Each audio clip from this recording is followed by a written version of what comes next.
Revelation chapter 9, verses 13 to 15. Then the sixth angel sounded, and I heard a voice from the four horns of the golden altar, which is before God, saying to the sixth angel who had the trumpet, "Release the four angels who are bound at the great river Euphrates." So the four angels who had been prepared for the hour and day and month and year were released to kill a third of mankind. And it's fearsome imagery, isn't it? But what does it mean? Here's Joe Kirby of Off the Curb Ministries.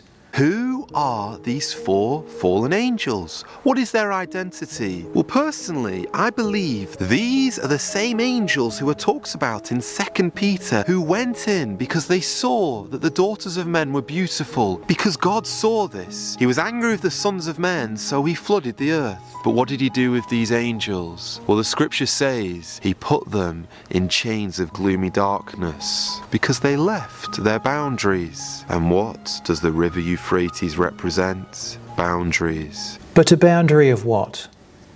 Here's what Emanuel Swedenborg writes in Apocalypse Revealed. In the word, the Euphrates symbolizes the inner constituents of the human mind, called the rational. The reason is that this river formed the boundary between the land of Canaan and Assyria.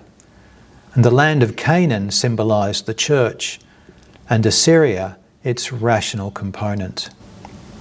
The angels are said to be bound because they are kept hidden from public view. For it is hellish spirits that are meant by these four angels, inasmuch as we are told that they were prepared to kill a third of mankind. To release them means, symbolically, to remove external bonds, to enable the interiors of their minds to appear. So the Euphrates is an image of our mind, the gate between our inner and outer selves, which we typically control quite tightly. We all live with a mask to some extent. We control our thoughts and feelings, and usually we do a pretty good job of hiding them from others, even from ourselves. Now, we might do this because we know how harmful we can be when we get carried away with our emotions. Or we might do it because we wish to put on the pretense of goodness, or feel that we might damage our standing and reputation if we let loose.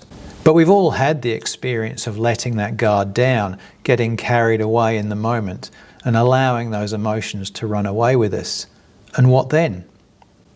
Like Bilbo Baggins when he sees Frodo carrying the ring, we can be surprised by the hostility and anger that lies hidden within us. Many people read these words of Revelation as prophesying physical world events, war and destruction. And physically, there may be things in this world that we fear, but consider this: the Bible is a spiritual book.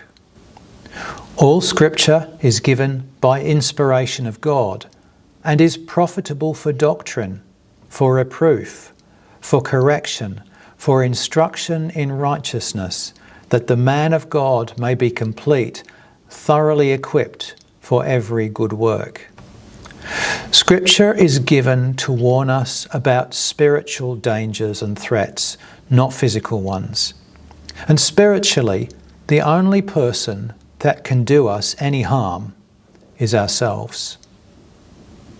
As Jesus said, "Do not fear those who kill the body but cannot kill the soul, but rather fear him who is able to destroy both soul and body in hell." No demon from hell can do us the slightest bit of damage or prevent us from entering heaven unless we ourselves consent.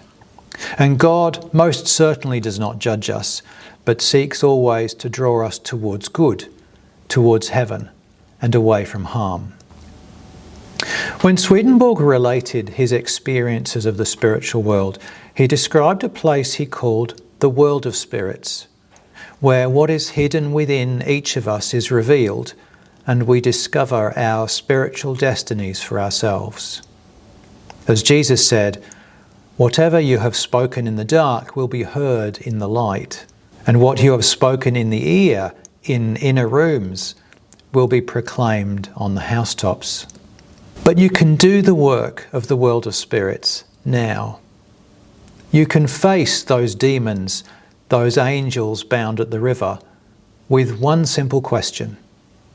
It is important that we examine our thoughts and the intentions of our will, and note what we would do if we could get away with it. That is, if we had no fear of the law or of losing our reputation, our job, or our wealth. So what is it you fear? And what is it that your fears cause you to hide?